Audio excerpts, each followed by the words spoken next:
I'd like to start with an earlier element of this, Okay. which is the embarrassing inability for the human mind to embrace probability and statistics. Okay. And when I say embarrassing, it's on a level where, let me back up further. Do you know major branches of mathematics? We start with like arithmetic, and then algebra, then trigonometry, and then throw in some more, even calculus. Right. Do you realize that our full understanding of probability and statistics did not occur until after, as a branch of math, did not occur until after those other branches of math were developed? And you might say, why? What's a simple statistics you can take? You can just take an average of numbers. You realize the first time someone took an average of numbers and said this could be helpful was after all of those entire branches of math were established. So what that tells me is that it is not a native way for the human mind to observe and think about the world. It's a stress point.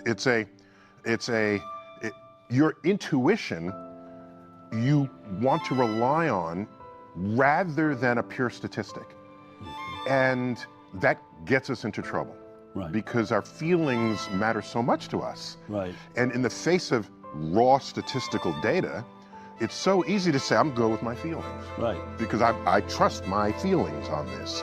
And it's very hard to trust dispassionate data when that happens. So it's why TV commercials, if I happen to have a good product, and I have good evidence that it's a good product, I can just show you a bar chart or something and say, here, we are on the top end of this, go buy it. But no. That won't work. That doesn't work. Right, a bunch of bars. No, yeah, that doesn't work. I want to know how big the cup holder is. So they bring people on who have experienced the product. This is the best thing I've ever had. And you're listening to another human being, another member of your own species, communicate to you the value of that product to them.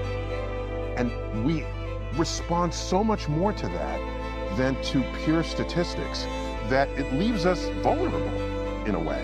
Okay, I don't mind putting a person forward if they're communicating accurate statistics, but it leaves the door open for abuse of this. Sure. I think we would all agree the best products aren't usually what we're all using. It's the best advertising. It's the best advertising. And advertising works because we're not, our brain wiring does not lend itself to embrace or absorb statistics. My professional community of physicists, the American Physical Society, in this brief example, hold annual meetings, and one of them was to be held in San Francisco. This is 20-some years ago, maybe 30 years ago. Sorry, it was going to be held in San Diego, and there was a hotel snafu, and so they had to like reschedule. And what are you going to do with 2,000 physicists? Right. And so the MGM Marina, now the MGM Grand in Vegas, said, we'll take you. Okay, so everybody shifted there. Thousands of physicists descended on Vegas in this hotel. A week later, the headline was, physicists in town, lowest casino take ever. Okay.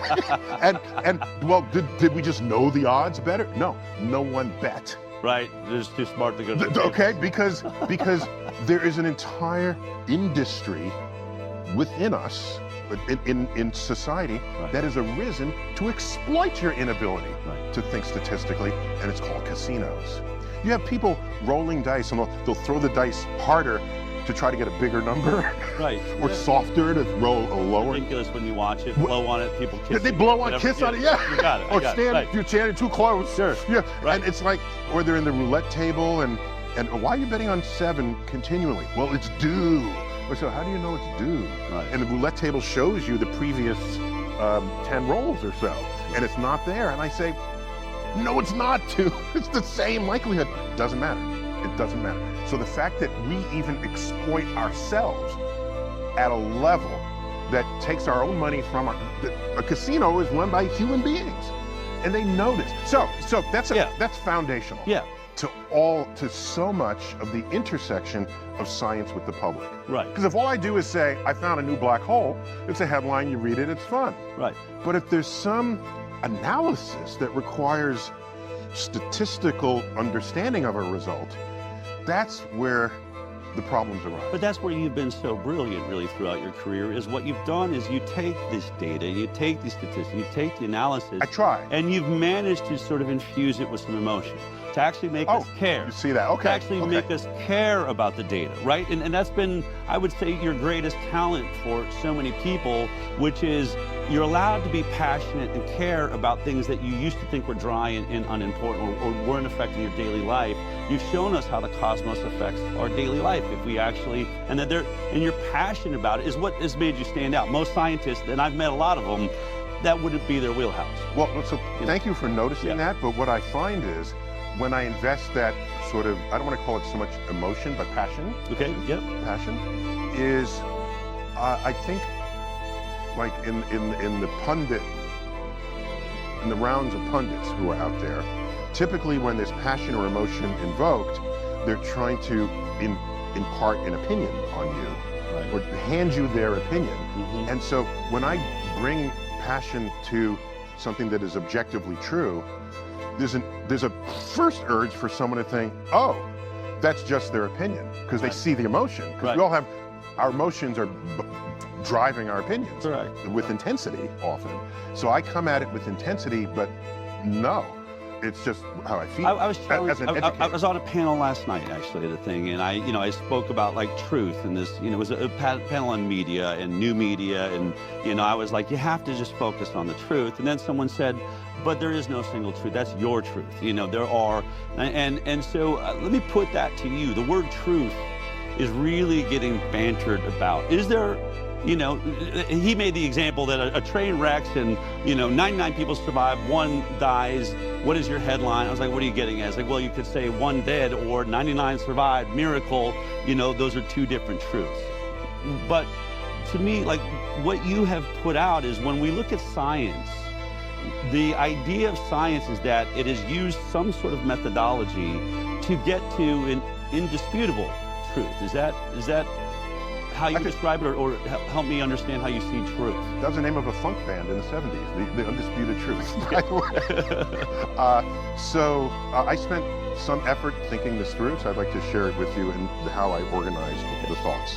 In fact, it became an entire chapter of a recent book that I'd written. The chapter's titled Truth and Beauty. So, truth. My urge was to say there's only one truth and everything else is opinion, but that's too messy, because there are too many communities out there that want to use the word truth in the way they are comfortable. Especially, for example, the religious community. If you look up the word truth, half the references land in a religious site somewhere, typically Christian site. And you see some, they try to present or declare that biblical statements are truth. Find truth in the Bible. Okay, I didn't want to take that away from anyone who's using it in a religious context. So I set up 3 categories of truth. Categories. So one of them, let's call it a personal truth. This is something you hold dear in your heart. And in a free country, no one can take it from you. That's where you find religious truth. Is Jesus your savior? Yep. That's your truth. No one's going to tell you that's not true in a free country. That's not going to happen. Okay? Is Muhammad your last prophet on earth? That's your truth. To convince someone else of that truth, because it's your personal truth, requires an act of persuasion, which the history of civilization has demonstrated can, in its limits, become all-out warfare. Okay? The Crusades was a difference of who thought what was true and what wasn't. Okay? In the limit. Yeah. Otherwise, in a free country, you can have a synagogue, a mosque, Baptist church, a Catholic church, all on the same street. And they all go to work the next day together. Okay? In a pluralistic free country, as we believe we have in the United States. Yeah, we hope we're aspiring. It's aspire. Thank you for that word. As we aspire to have. All right. Another truth. I'll call it a political truth. A political truth is something that resembles greatly and may be identical to basically propaganda. It's, let me repeat this so often that at the end of the day, you will think it's true. And that's hijacking something evolutionarily within us. Within us, if we see something repeat enough times, your brain says it must be true. I'm going to accept it as true and then move on. It helps my survival. If I know to run away from a lion rather than towards it, and the repeated exercise shows that other people get eaten and I see this, I'm going to absorb that truth. Okay. That gets hijacked and someone says, the Aryan race is the greatest ever, and you repeat that. And media is masterful at that, oh, right? My gosh. The repetition of media can really achieve anything. And of course, with the internet, it's magnified that much more. Agreed. The internet is not a unique introduction of this power. I mean, it basically started with the printing press. Now I can duplicate. It's just an incredibly talented tool, right? Efficient, I would say. Efficient. Yeah, efficient tool. Yeah. So, a third truth, which is what I'll call an objective truth. This is a truth that exists outside of your opinions. It exists outside of what you want to be true, what you feel like should be true, and it is established by the methods and tools of science. Methods and tools of science are never, the truth is never what some one research project shows. It's never about that. The press somehow doesn't get it, though. They'll find some one result from some lone researcher, and they'll have a headline on it and say, this undoes everything that's happened in previous decades. It's one result. Right. All right? What we know is that because scientists are human, and there's an inherent bias in us all about what we want to be true versus what is true, and we have tactics to ferret out our bias. Even if you don't know you have bias. That's why there's peer review. So I'm going to review, because I might have bias, but chances are it's a different bias from you. So I can find your bias, but if I have a bias, maybe we need a third person. Maybe we need someone from another country who uses a different wall current for their experiment. Does it behave differently under 120 volts as at 240? So the emergent scientific truth, the objective truth, is what has been established after repeated measurements and observations, arriving at approximately the same result. There'll always be statistical variation, another statistics issue here. Yeah. Statistical variation.